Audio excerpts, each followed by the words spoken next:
Bienvenido, grumete. Hoy nos adentramos en historias épicas de la mar, donde las olas guardan secretos de héroes y sombras, llenas de naufragios, traiciones y batallas contra lo imposible. ¿Alguna vez han escuchado una historia que les helara la sangre? Una de esas que se cuela bajo la piel y se queda ahí, como un susurro en la oscuridad.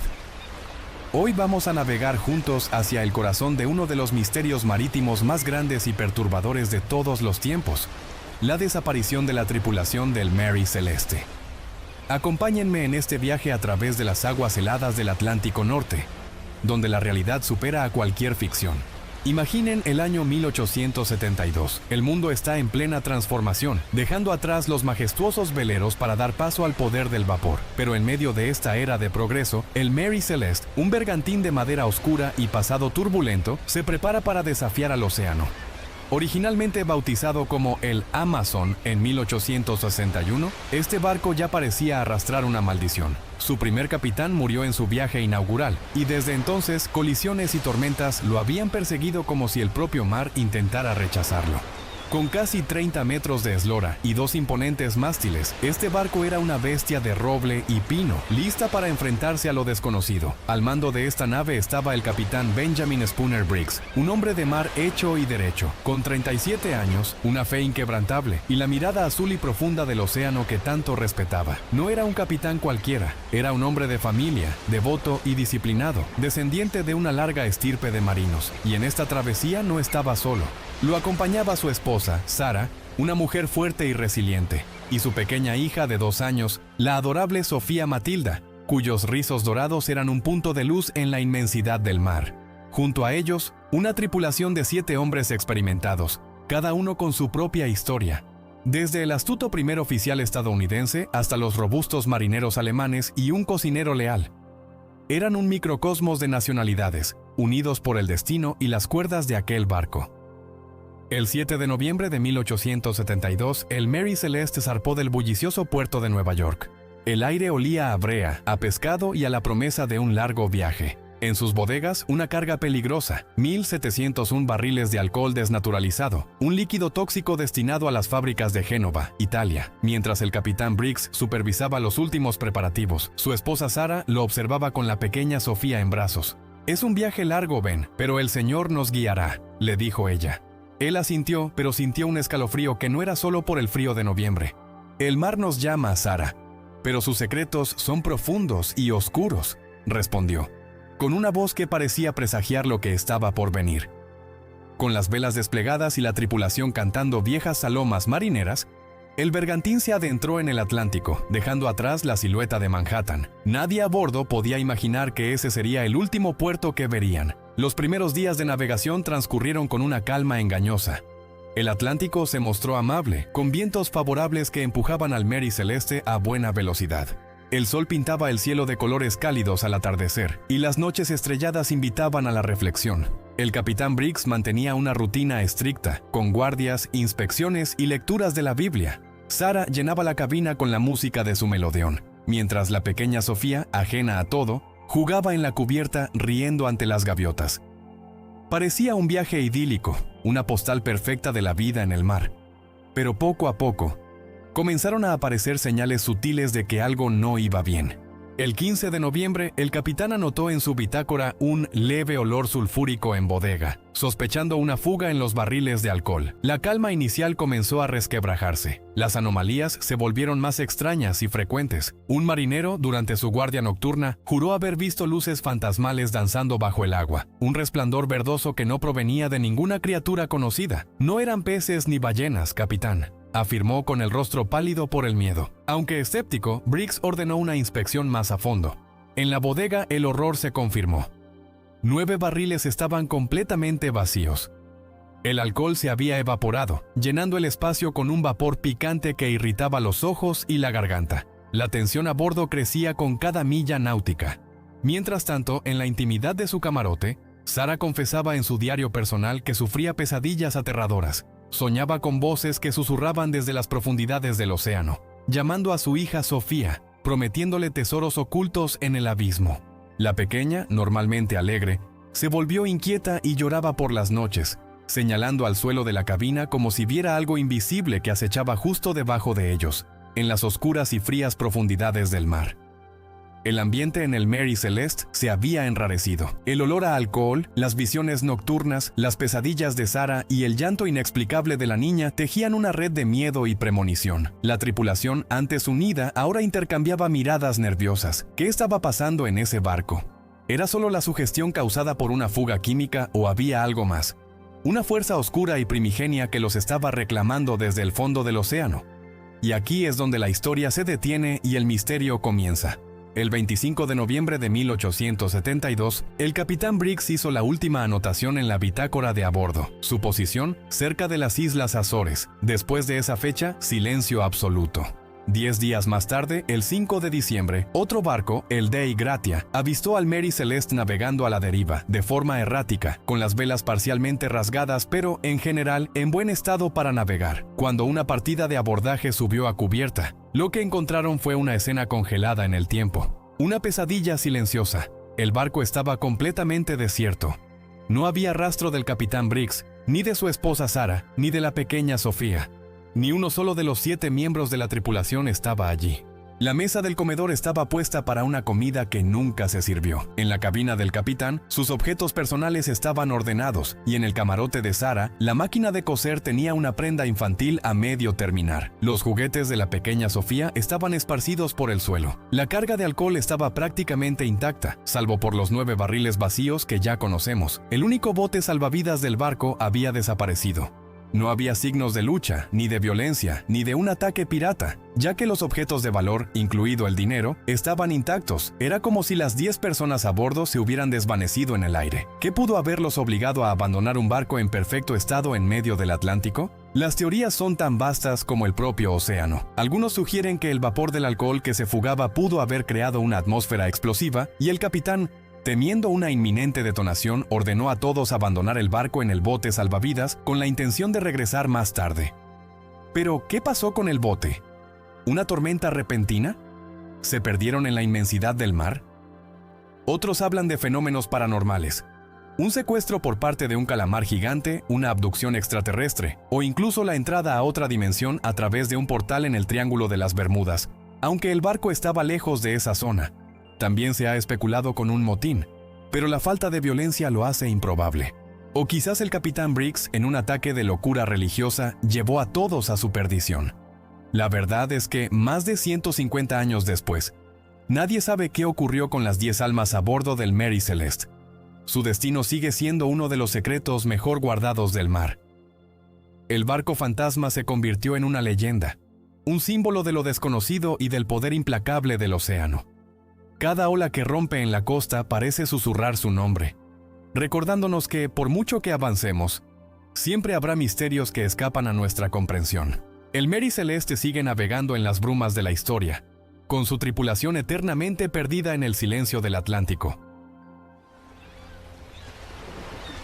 ¿Listos para una historia que parece sacada de una leyenda?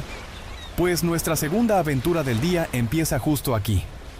Estamos a punto de descubrir un lugar con una energía especial, un sitio que ha sido testigo de historias fascinantes a lo largo de los siglos. En las brumosas costas de Guipúzcoa, donde el mar Cantábrico besa la tierra con un susurro eterno, se gestó una leyenda de madera y fuego. Corría el año 1698 y en los astilleros de Mapil, manos expertas, curtidas por generaciones de batallas contra el océano, dieron vida a un coloso, el galeón San José. Imagínenlo. 60 cañones alineados en sus costados, rugiendo promesas de poder. Un leviatán de 3 cubiertas, con más de 50 metros de eslora, diseñado no solo para navegar, sino para dominar las olas con la majestuosidad de un depredador marino. Su casco, forjado con roble centenario, estaba adornado con tallas doradas de santos y ángeles, un recordatorio de que, en la era de los imperios, la fe y la ambición navegaban de la mano. El San José no era un barco cualquiera, era el buque insignia de la flota de tierra firme, el corazón palpitante del vasto imperio español. Un imperio que se extendía desde las heladas minas de Potosí hasta los suntuosos salones del Alcázar de Madrid. Su construcción se enmarcó en un tiempo de crisis. La Guerra de Sucesión Española, un conflicto que desgarraba Europa como un huracán. En su trono, el rey Carlos II, el hechizado, agonizaba sin dejar heredero, y las potencias europeas, Francia, Inglaterra, Austria, acechaban como lobos hambrientos, esperando repartirse el botín de un imperio que parecía desmoronarse. En este escenario de incertidumbre y guerra, el San José, con su proa afilada y sus velas hinchadas por vientos de cambio, estaba destinado a transportar no solo riquezas, sino el futuro mismo de España. Tras años de servicio en las peligrosas rutas transatlánticas, el galeón se preparaba para su misión más crucial. En 1708, zarpó del puerto fortificado de Cartagena de Indias, la joya del Caribe español, el guardián de los secretos del Nuevo Mundo. Su bodega, un abismo cavernoso, se llenó con un tesoro que haría palidecer a los mismísimos dioses antiguos. Piensen en esto: 200 toneladas de oro reluciente, plata bruñida y esmeraldas tan verdes como los ojos de la selva amazónica. Provenientes de las minas peruanas y bolivianas, estas riquezas eran el tributo sangriento de un continente conquistado. Indígenas encadenados habían arrancado el metal de las entrañas de la tierra bajo el látigo de los encomenderos. Ahora, empaquetado en cofres sellados con lacre real, este tesoro representaba la savia vital que alimentaría la maquinaria de guerra europea de Felipe V. Al mando del San José se encontraba el capitán José Fernández de Santillán, un marino veterano con la piel curtida por el sol y cicatrices que contaban historias de batallas pasadas. Consciente del peso de su misión, juró ante Dios y el rey proteger su carga hasta la muerte. «Este oro no es solo metal», les dijo a sus hombres con la voz resonando en la cubierta. «Es la corona de España y lo defenderemos con nuestra sangre». La flota, compuesta por 17 naves, navegaba bajo el mando del almirante José de Zúñiga y de la Cerda. Partieron en mayo, pero los vientos traicioneros y las tormentas tropicales, tan comunes en el Caribe, pronto demoraron su avance. Este mar de turquesas engañosas ocultaba peligros en cada ola. Piratas temibles, como el infame Barba Negra, merodeaban por esas aguas, y los ingleses, aliados con los holandeses, patrullaban constantemente en busca de una presa fácil. La guerra de sucesión había convertido el Atlántico en un tablero de ajedrez sangriento, donde cada galeón era una pieza clave, y cada movimiento podía decidir el destino de naciones. El almirante Zúñiga lo sabía. Los ojos de la corte estaban puestos en él. El fracaso no solo significaría la ruina económica, sino la humillación ante el mundo entero. A medida que la flota se acercaba lentamente a la península de Barú, al sur de Cartagena, el aire se cargó de presagios ominosos. Entre la tripulación, los marineros susurraban viejas leyendas de sirenas que arrastraban barcos al abismo y de fantasmas de conquistadores malditos que vagaban por las aguas. Y entonces, una noche, bajo una luna teñida de un rojo casi sangriento, la premonición se hizo realidad. Un vigía con el corazón en un puño gritó desde lo alto del mástil. Había avistado velas en el horizonte. No eran barcos amigos. Eran 4 naves inglesas, comandadas por el comodoro Charles Wager, un auténtico lobo de mar británico con una reputación de ser tan brillante como implacable. Wager, a bordo de su buque insignia, el HMS Expedition, tenía órdenes claras de la reina Ana: interceptar la flota española y saquear su tesoro para financiar el esfuerzo de guerra británico. Mientras observaba a los galeones españoles dibujarse en la penumbra, se dirigió a su tripulación con una determinación de acero. «Hoy», proclamó, «tomaremos el corazón de España y lo haremos nuestro».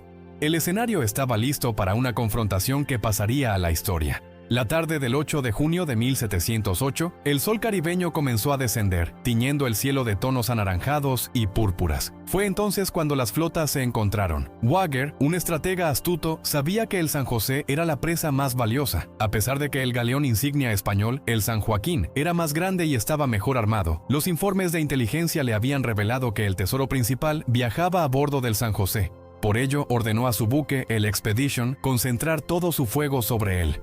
La batalla comenzó con una furia ensordecedora. Los cañones retumbaron, escupiendo fuego y metralla. La madera crujía con cada impacto, y el aire se llenó del olor a pólvora y del grito de los heridos. Durante más de una hora, el San José y el Expedition se batieron en un duelo mortal, un baile macabro de gigantes de madera. El capitán Santillán y sus hombres lucharon con la ferocidad de leones acorralados, defendiendo cada centímetro de su barco. Sabían que no solo defendían un tesoro, sino el honor de un imperio. Pero el destino es caprichoso. Cuando la noche caía sobre el mar, y con ambos barcos gravemente dañados, sucedió lo impensable. Una enorme explosión sacudió el San José.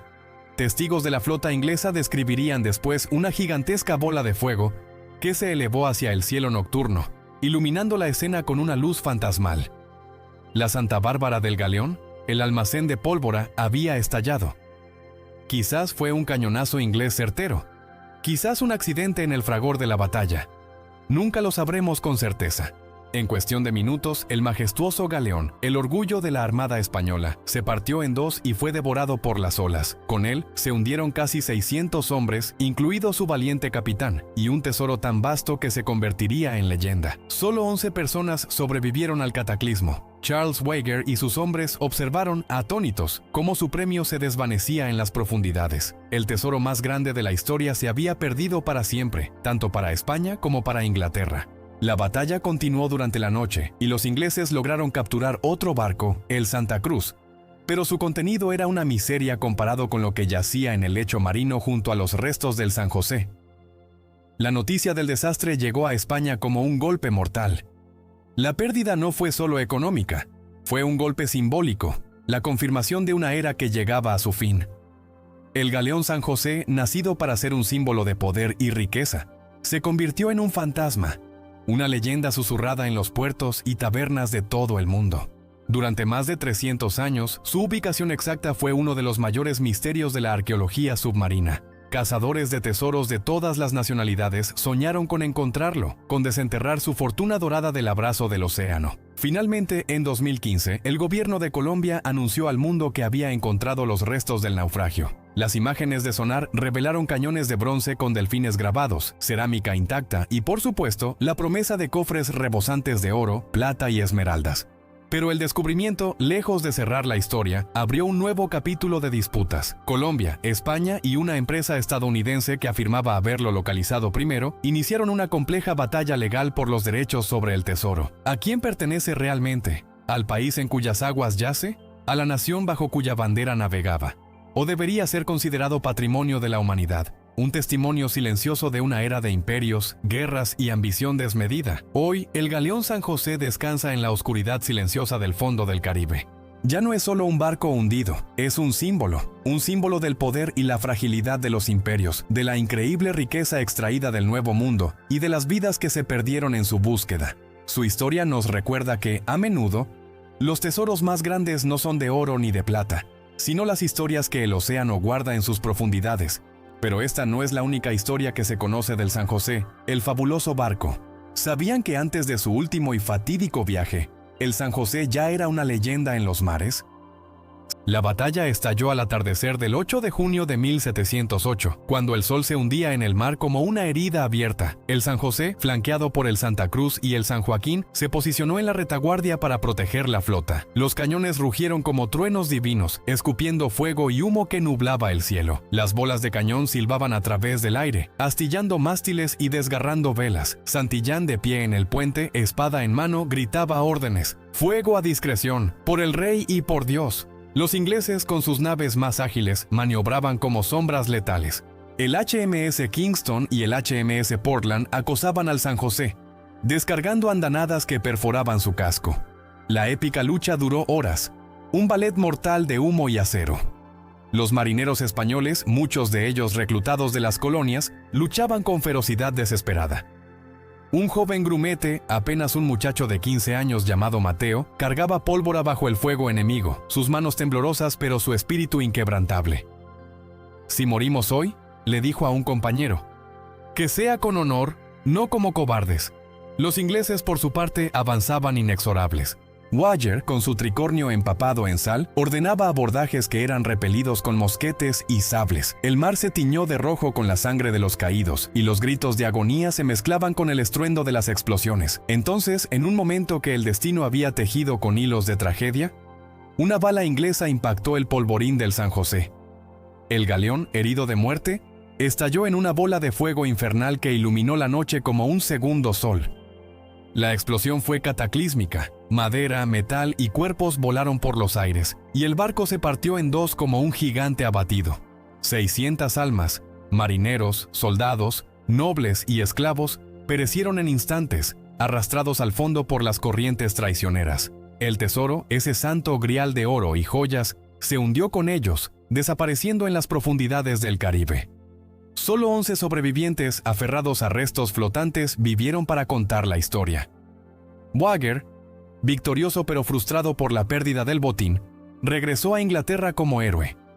Pero el San José se convirtió en leyenda, el Santo Grial sumergido, un tesoro maldito que reclamaba vidas a cambio de su secreto.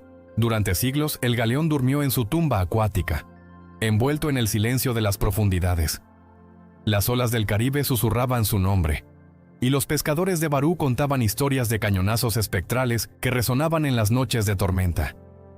«Es el fantasma del San José», decían, disparando contra quienes osan buscarlo.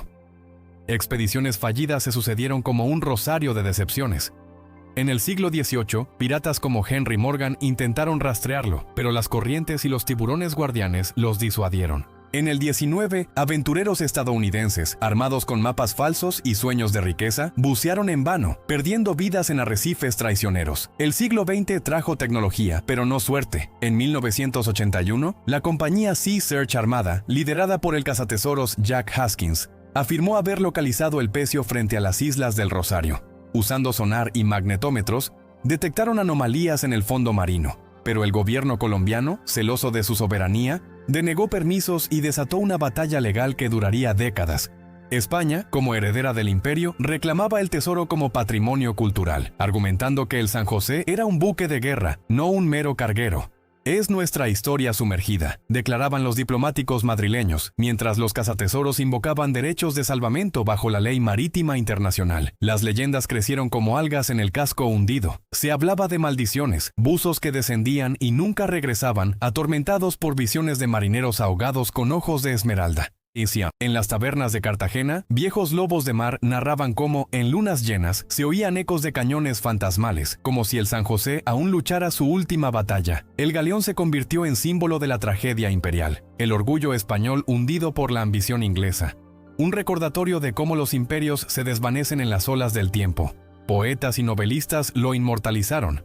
Gabriel García Márquez, en sus crónicas mágicas, lo comparó con un Macondo submarino, donde el oro eterno yacía custodiado por sirenas y krakens.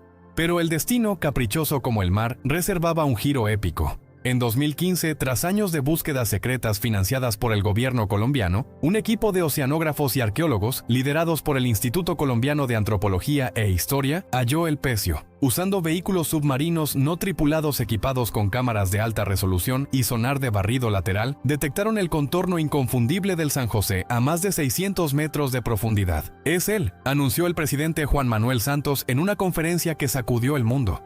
Las imágenes revelaban cañones cubiertos de coral, cofres derramados y monedas esparcidas como estrellas caídas.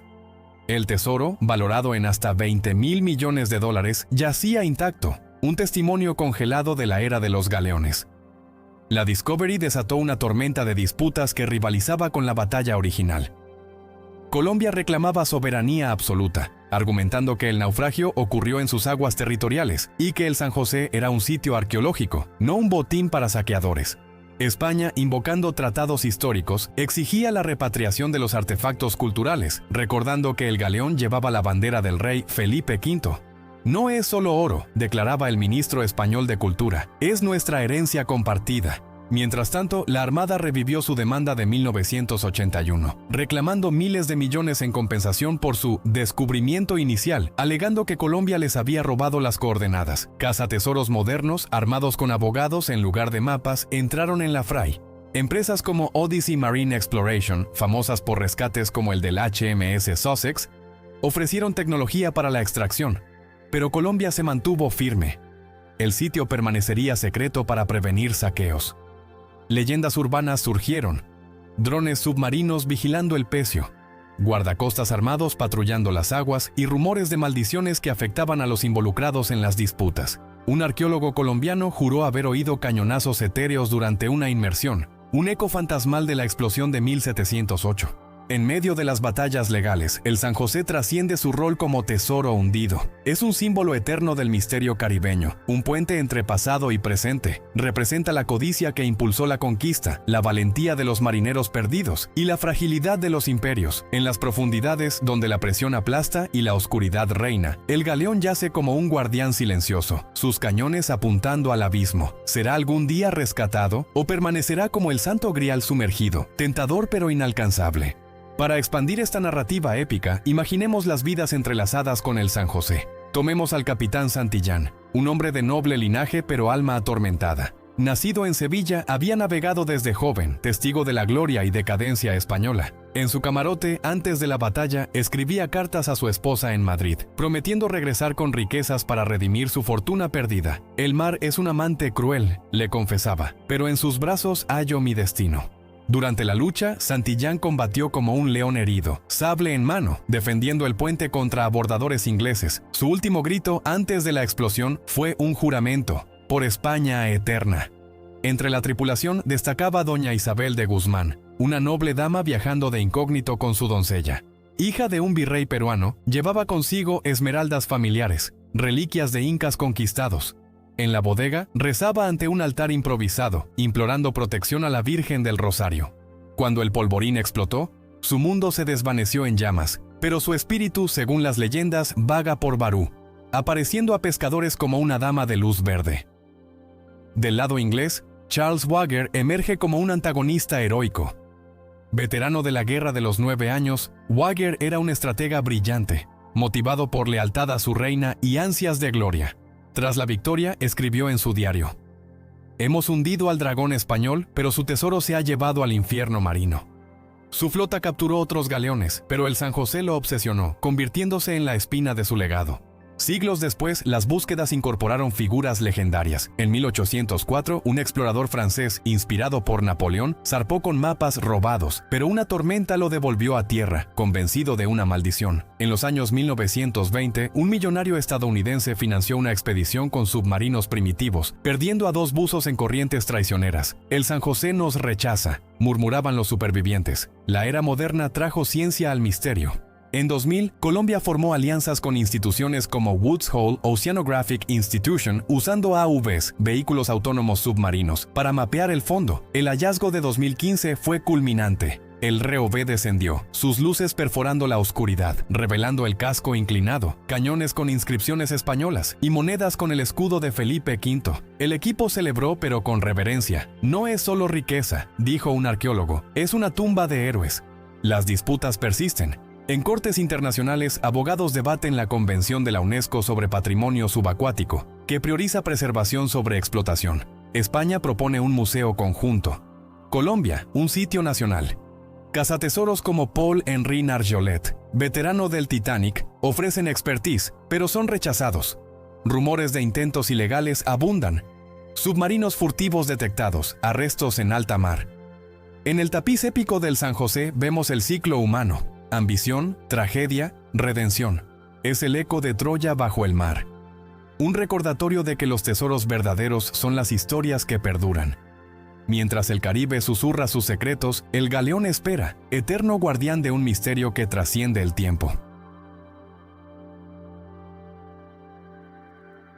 Imagina un mundo donde los barcos no mueren, un lugar donde, incluso después de ser abandonados a su suerte en el corazón del invierno ártico, se niegan a hundirse. Siguen navegando sin tripulación, sin rumbo, como fantasmas de acero condenados a vagar por la eternidad. Esta no es una historia de ficción, esta es la leyenda del SS Baichimo, el espectro del Ártico. Nuestra historia comienza en 1914, en los astilleros de Gotemburgo, Suecia. Mientras Europa se preparaba para la guerra, un imponente barco de vapor tomaba forma.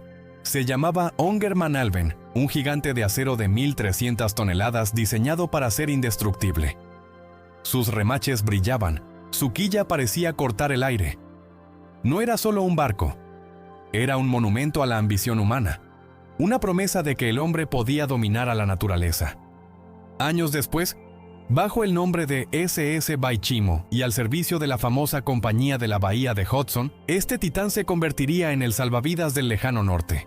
Su misión era conectar la civilización con los confines del mundo, llevando pieles, armas, comida y esperanza a los remotos puestos de avanzada en Alaska y Canadá.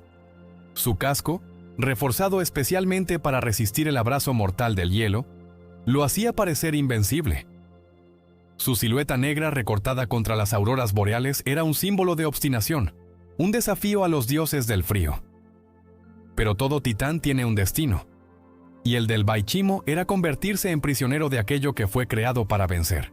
El último viaje comenzó en octubre de 1931. El Baichimo zarpó de Vancouver con una tripulación de 40 hombres curtidos y un cargamento valioso. El capitán John Cornwell, un hombre con la mirada gris del mar que lo vio nacer, sabía que esta sería la última travesía antes de que el invierno polar cerrara todas las rutas. Durante días, navegaron por un océano metálico y silencioso, bajo un cielo que danzaba con las luces verdes de la aurora boreal, un espectáculo que en el norte siempre esconde una advertencia.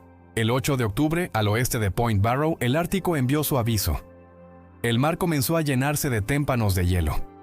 Al principio nadie se preocupó, era parte del ritual anual. Pero esta vez, el aviso se convirtió en sentencia. En cuestión de horas, el viento cambió. La temperatura se desplomó y el hielo se solidificó, atrapando al Baichimo en un abrazo blanco. Los motores rugieron en vano, el timón no respondía, el barco, el gran titán de acero, estaba inmovilizado. El silencio que cayó fue casi físico, roto solo por el crujido siniestro del hielo apretando el casco. Los hombres lucharon sin descanso, golpeando el hielo, intentando liberar la nave, pero fue inútil. El barco estaba encadenado al mar congelado. Día tras día el miedo crecía, un miedo profundo a que el Ártico hubiera decidido quedarse con ellos para siempre. El capitán Cornwell, pragmático, ordenó construir un refugio en tierra firme. Desde su cabaña improvisada, la tripulación observaba la silueta inmóvil del Baichimo, como un animal dormido en el corazón de un invierno eterno. Pero el Ártico nunca duerme, solo espera. El 24 de noviembre, sin previo aviso, una tormenta de proporciones bíblicas se desató.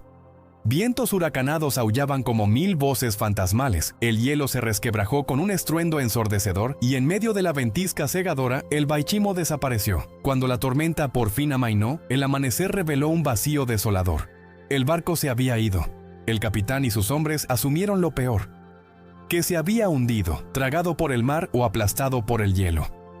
Durante días lo buscaron, caminando kilómetros por la desolación blanca, hasta que, contra toda lógica, lo encontraron. Flotando libre, completamente indemne, a más de 70 kilómetros al este de donde lo habían dejado. Fue un milagro. El reencuentro con el Baichimo fue una revelación. El barco, que debería estar en el fondo del océano, se mecía suavemente entre los témpanos, como si acabara de despertar de un sueño. No tenía ni una sola grieta, ni un remache suelto, un silencio solemne lo envolvía. Al subir a bordo, la tripulación sintió un escalofrío que no era por el frío. Era como si las paredes de acero del barco recordaran la presión del hielo y se negaran a rendirse. El Baichimo crujía, pero no por el viento.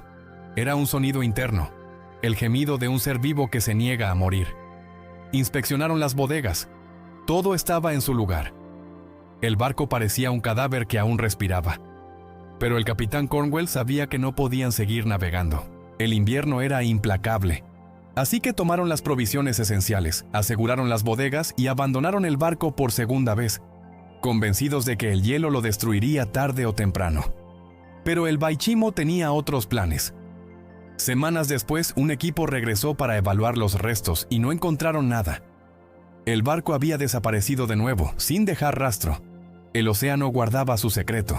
Y fue entonces cuando comenzaron los avistamientos. Un cazador inuit fue el primero en verlo. Un barco de acero emergiendo de la niebla, deslizándose entre el hielo sin tripulación, con la calma de un ser vivo. Luego, un capitán noruego lo divisó a la deriva, con su bandera rota, ondeando al viento. Un piloto canadiense reportó haberlo visto navegando contra la corriente, como si tuviera una voluntad propia. El Baichimo había muerto, pero seguía navegando. Nació la leyenda. Los marineros lo bautizaron como el espectro del Ártico. Los inuit decían que era un espíritu del hielo, un guardián que castigaba a los intrusos. El oso polar no se lo comió, decían los ancianos, porque el barco ya pertenece al hielo. A partir de ese momento, el Baichimo se convirtió en un mito viviente. Durante las siguientes décadas, el SS Baichimo fue avistado una y otra vez.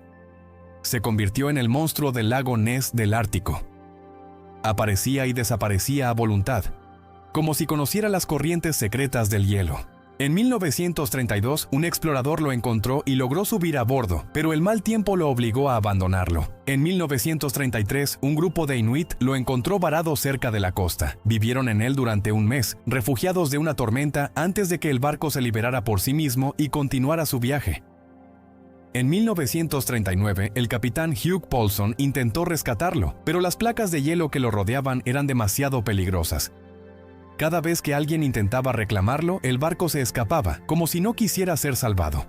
Los avistamientos continuaron a lo largo de los años 40 y 50. Para la compañía de la bahía de Hudson era una pérdida económica. Para el norte era una presencia constante. Para la historia era el nacimiento de la leyenda del barco fantasma más real de todos los tiempos. La última vez que se vio con certeza al SS Baichimo fue en 1969. Un grupo de inuit lo encontró atrapado, una vez más, en la banquisa de hielo del mar de Beaufort, 38 años después de haber sido abandonado. Era la última imagen que tendríamos del espectro.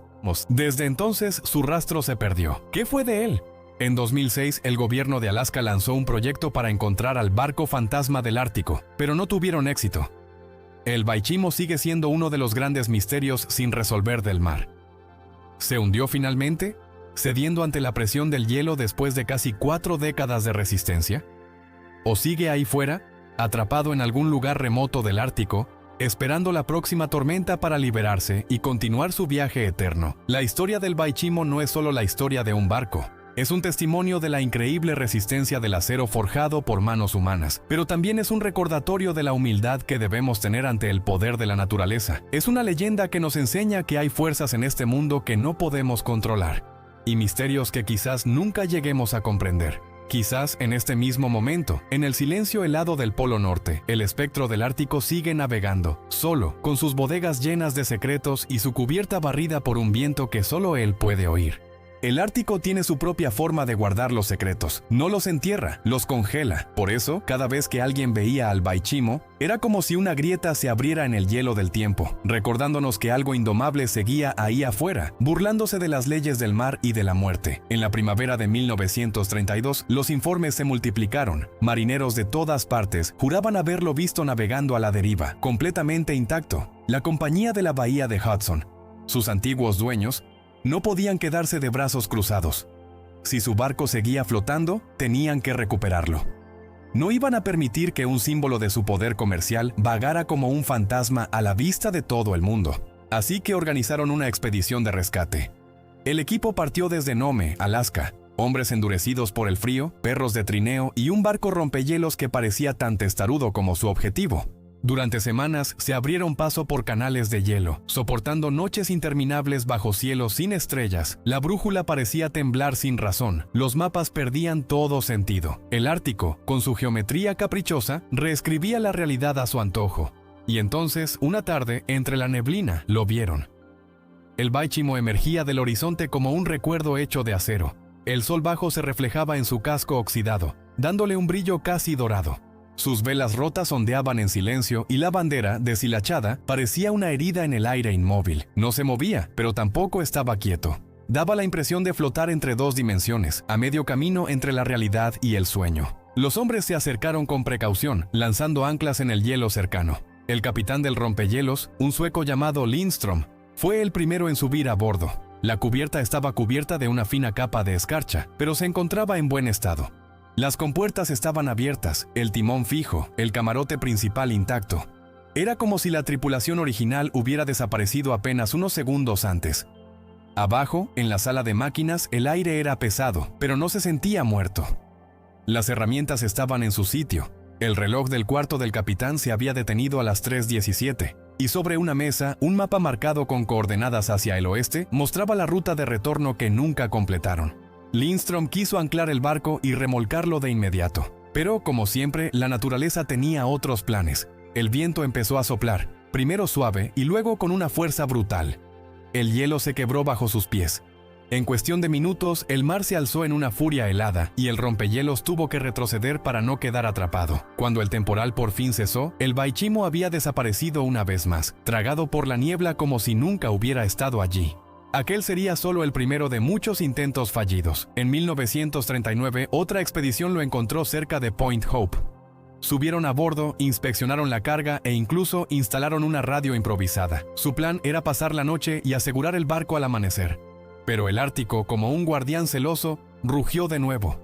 Una tormenta repentina destrozó el hielo que los rodeaba y los hombres tuvieron que huir con lo puesto. Cuando miraron atrás, el Baichimo navegaba solo, alejándose lentamente bajo una espectacular aurora boreal que teñía el cielo de verde y púrpura. Durante las décadas siguientes, los testimonios se multiplicaron. Pilotos que lo veían desde el aire, cazadores inuit que lo encontraban varado entre témpanos, solo para verlo desaparecer al día siguiente. Cada nueva aparición lo mostraba más envejecido, más cubierto de óxido, pero de alguna forma seguía desafiante, seguía entero.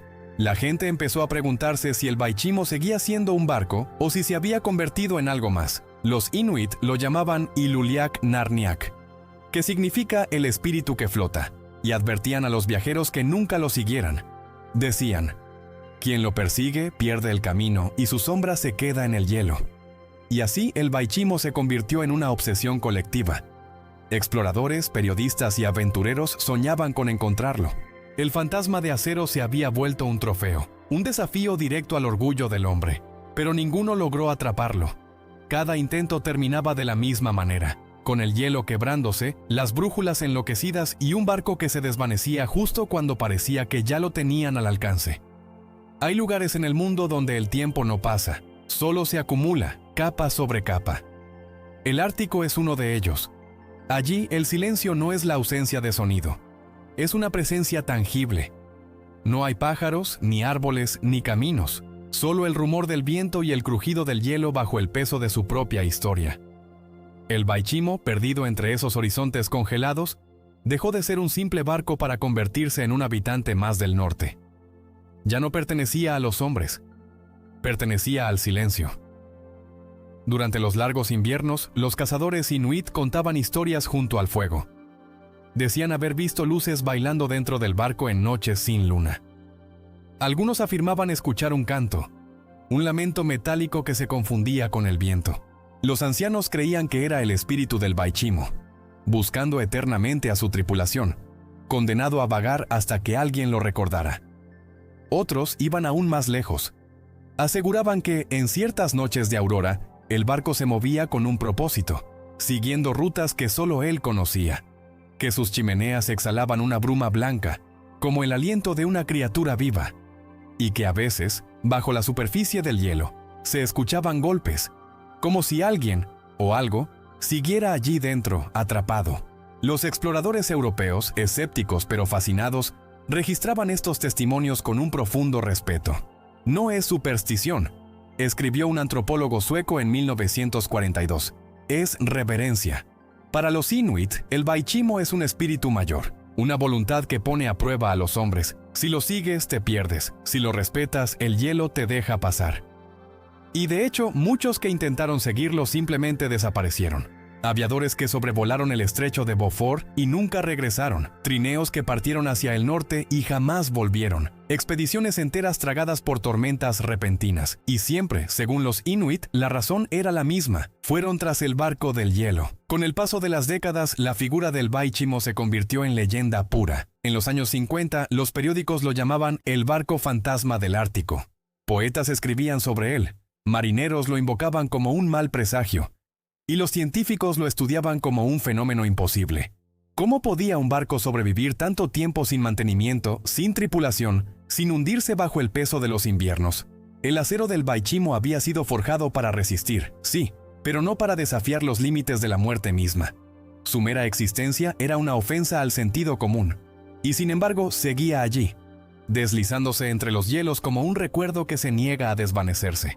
Los más románticos comenzaron a llamarlo el corazón del norte. Decían que mientras el Baichimo flotara, el espíritu indomable del Ártico seguiría despierto, que él era el guardián de un equilibrio ancestral entre el hombre y la naturaleza, una advertencia flotante contra la soberbia humana. Y quizá en el fondo tenían razón, porque en ese reino de hielo y silencio, donde todo lo vivo parece detenerse, el Baichimo seguía avanzando. Nadie sabía cómo ni hacia dónde. Solo que cada cierto tiempo alguien lo veía. Entre la niebla, bajo las luces verdes del cielo, majestuoso y solitario, navegando sin rumbo pero con un destino que solo él conocía.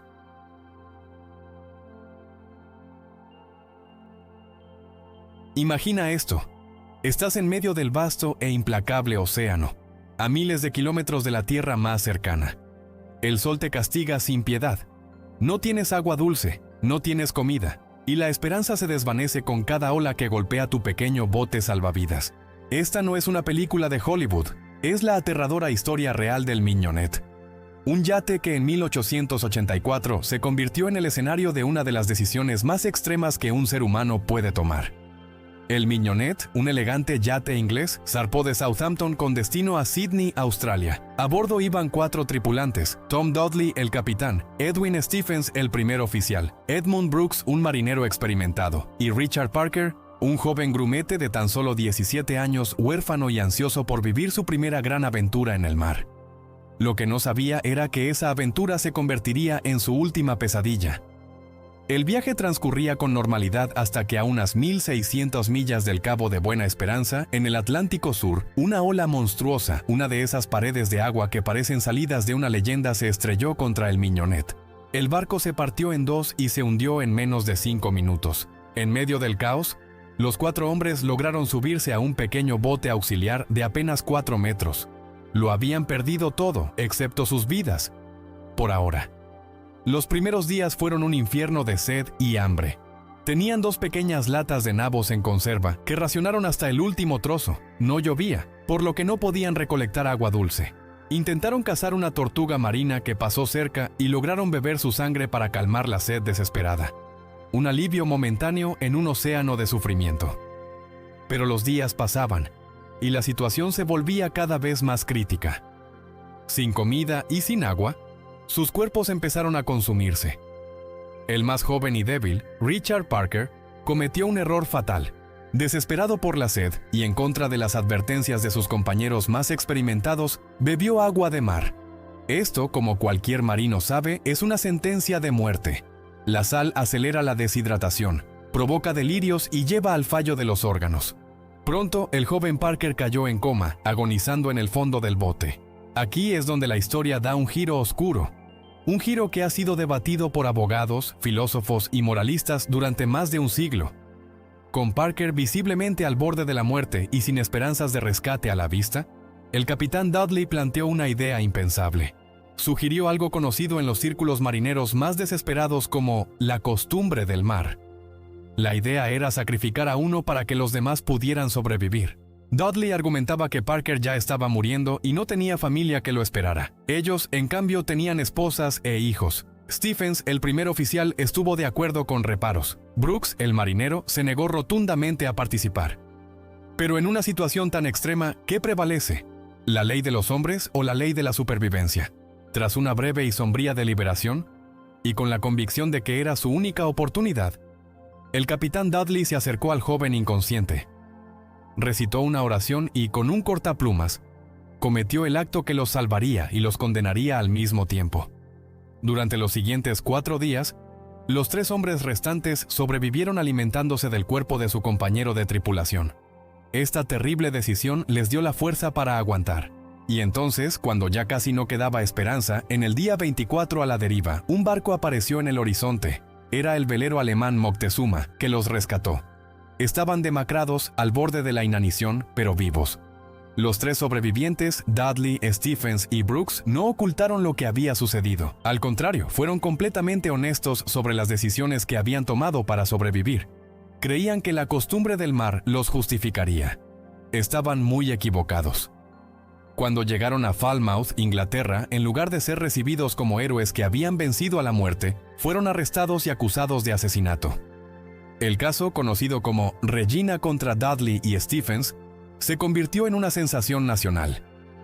La opinión pública estaba dividida. Muchos marineros y gente de a pie simpatizaban con ellos, entendiendo que en circunstancias tan extremas, las reglas normales de la sociedad no aplican. Argumentaban que era un caso de necesidad, que no había otra opción. Sin embargo, el sistema judicial británico quería sentar un precedente claro. El asesinato es asesinato, sin importar las circunstancias. No se podía permitir que la necesidad se convirtiera en una excusa legal para quitar una vida. El tribunal se enfrentaba a una pregunta filosófica monumental. ¿Es moralmente aceptable sacrificar una vida para salvar varias? Los jueces, evitando que un jurado popular pudiera absolverlos por simpatía, los declararon culpables de homicidio. La sentencia fue la pena de muerte. El veredicto conmocionó al país. Parecía una crueldad castigar con la muerte a hombres que ya habían pasado por un infierno inimaginable. Pero aquí la historia da otro giro. El poder establecido, la corona, intervino. Reconociendo la presión pública y la naturaleza extraordinaria del caso, la reina Victoria conmutó la pena de muerte por una sentencia mucho más leve: 6 meses de prisión. Fue una solución de compromiso. La ley había dejado claro que el asesinato era inaceptable, pero la clemencia reconocía la terrible situación que habían enfrentado. El caso del Miñonet nunca ha dejado de fascinarnos porque nos obliga a confrontar las preguntas más difíciles sobre la moralidad y el instinto de supervivencia. ¿Qué habrías hecho tú en esa situación? ¿Es la vida de una persona menos valiosa si ya está cerca de la muerte? ¿Puede un grupo decidir sacrificar a uno de sus miembros por el bien común? Esta historia real se ha convertido en un estudio de caso clásico en las facultades de Derecho y Filosofía de todo el mundo. Nos muestra el abismo que existe entre nuestras leyes civilizadas y los instintos más primarios que emergen cuando la vida misma está en juego. Nos recuerda que, bajo la fina capa de la civilización, todos somos capaces de tomar decisiones impensables cuando nos enfrentamos a la extinción. El eco de la tragedia del Miñonet resuena hasta hoy. Un sombrío recordatorio de los límites de la resistencia humana y las complejas zonas grises de la moralidad.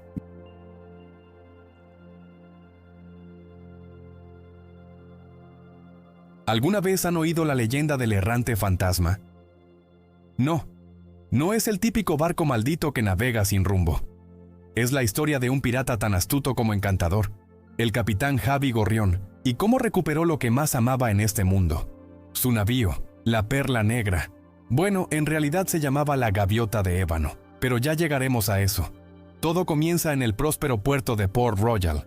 En Puerto Noble. Allí vive la bella y valiente Elara Swan, la hija del gobernador. Ella tiene en su poder un misterioso medallón dorado que encontró de niña, rescatado de un joven náufrago llamado Will Turner. Lapsus mío. Su nombre es Leo Espadero. Leo creció y se convirtió en un hábil herrero, enamorado en secreto de Elara desde aquel día en el mar. Un día, mientras Elara asiste a una aburrida ceremonia militar con el Comodoro Norrington, llamémosle Comodoro Valiente, el apretado corsé le juega una mala pasada. ¡Zas! Se desmaya y cae al mar desde lo alto de la fortaleza. Pero atención, aquí viene la magia. Al tocar el agua, su medallón dorado emite una extraña pulsación, una llamada a través del océano. Justo en ese momento, el excéntrico capitán Javi Gorrión llega a Puerto Noble con la intención de tomar prestado un barco. Ve a Elara caer y, sin pensarlo 2 veces, se lanza a rescatarla. Logra salvarla, pero su fama de pirata lo precede y el Comodoro Valiente lo arresta de inmediato. Menuda forma de agradecer un rescate. Pero la pulsación del medallón no solo alertó a Javi. Esa misma noche, una niebla espesa envuelve Puerto Noble, y de ella emerge un barco fantasmal, con las velas hechas jirones y una tripulación que parece sacada de una pesadilla. Es la Gaviota de Ébano, comandada por el temible capitán Barba Blanca, el antiguo segundo al mando de Javi. La tripulación, atraída por el medallón, saquea la ciudad y secuestra a Elara. Ahora es cuando nuestro joven herrero, Leo Espadero, entra en acción. Desesperado por rescatar a Elara y viendo que el Comodoro Valiente es más lento que una tortuga con reuma, decide liberar al único hombre que sabe cómo encontrar a Barba Blanca, el mismísimo Javi Gorrión. Juntos logran robar el barco más rápido de la Marina Real, el Interceptor, y se lanzan a una persecución épica por el Caribe. Durante el viaje, Javi le revela a Leo la verdad sobre Barba Blanca y su tripulación. Resulta que el medallón forma parte de un tesoro azteca maldito que robaron hace años. La codicia los transformó. Ahora son inmortales, sí, pero no pueden sentir nada, ni el sabor de la comida, ni el calor del sol, ni el tacto de una caricia. Son esqueletos vivientes bajo la luz de la luna, condenados a vagar hasta que devuelvan hasta la última pieza del tesoro y salden una deuda de sangre. Elara, al tener la última pieza, es la clave para romper la maldición. Mientras tanto, a bordo de la Gaviota de Ébano, Elara demuestra que no es ninguna damisela en apuros. Intenta negociar, escapar y usa su ingenio para sobrevivir entre los piratas malditos. Barba Blanca, por su parte, se da cuenta de que necesita la sangre de un espadero para romper el hechizo, y cree que Elara es la descendiente del antiguo tripulante al que abandonaron en una isla. Nuestros héroes, Javi y Leo, finalmente llegan a la Isla de la Muerte, el escondite de los piratas. Justo cuando Barba Blanca está a punto de realizar el ritual con la sangre de Elara, Leo interviene y la rescata, llevándose el medallón con él. Pero Javi es capturado, y para colmo, Barba Blanca revela un secreto. No era el padre de Elara el pirata que buscaban, sino el de Leo. Leo Espadero es el hijo del legendario pirata Bill el Botas. Su sangre es la que realmente necesitan. La situación se complica. El Comodoro Valiente y su flota, que seguían al Interceptor, capturan a Leo y su tripulación, y abandonan a Javi y Elara en la misma isla desierta donde Barba Blanca dejó a Javi años atrás. ¿El fin de la historia? Para nada.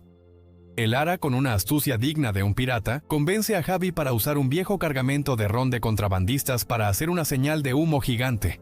Son rescatados por el Comodoro, y Elara, en un acto de valentía, acepta casarse con él a cambio de que ayude a Leo y ataque la Isla de la Muerte. El Comodoro, aunque solo sea por honor, acepta, y así llegamos al clímax. Una batalla naval espectacular estalla alrededor de la Isla de la Muerte. Mientras la Marina Real lucha contra los piratas en los barcos, Javi Gorrión se infiltra en la Cueva del Tesoro para un enfrentamiento final con Barba Blanca. Leo, liberado, se une a la lucha. Aquí viene el plan maestro de Javi. Durante el duelo, sigilosamente, se roba una moneda del cofre, convirtiéndose él también en un esqueleto inmortal bajo la luna. Ahora la pelea es de igual a igual. Justo en el momento clave, Javi se corta la mano y le lanza la moneda ensangrentada a Leo. Leo, a su vez, se corta su propia mano y deja caer la última pieza, la suya y la de Javi, en el cofre. Con el sacrificio de sangre completado, la maldición se rompe. Barba Blanca, que segundos antes se reía creyéndose inmortal, siente un escalofrío. Javi Gorrión le sonríe y... ¡bang! Le dispara con la pistola que había guardado durante 10 años con una sola bala, reservada especialmente para él. Barba Blanca cae, finalmente mortal, finalmente derrotado. El resto de los piratas, ahora vulnerables, se rinden ante la marina. De vuelta en Puerto Noble, Javi Gorrión está a punto de ser ejecutado por piratería, pero Leo, demostrando su lealtad, no puede permitirlo. Arroja su espada para bloquear la soga y declara su amor por Elara, quien corre a su lado, desafiando al Comodoro y a su padre. El Comodoro Valiente, viendo el amor verdadero y reconociendo el honor en las acciones de Leo y Javi, decide hacerse a un lado. Es un buen hombre, dice, refiriéndose a Leo. En medio de la confusión, Javi aprovecha para escapar. Cae al mar, justo donde su fiel tripulación lo espera a bordo de su amada Gaviota de Ébano, que han recuperado para él. Con su sombrero en la cabeza y el timón en sus manos, el capitán Javi Gorrión vuelve a ser el capitán de la Gaviota de Ébano, navegando hacia el horizonte en busca de nuevas aventuras. Y así, amigos, es como un pirata excéntrico, un herrero valiente y una dama audaz cambiaron el destino del Caribe para siempre. Nos vemos en la próxima aventura.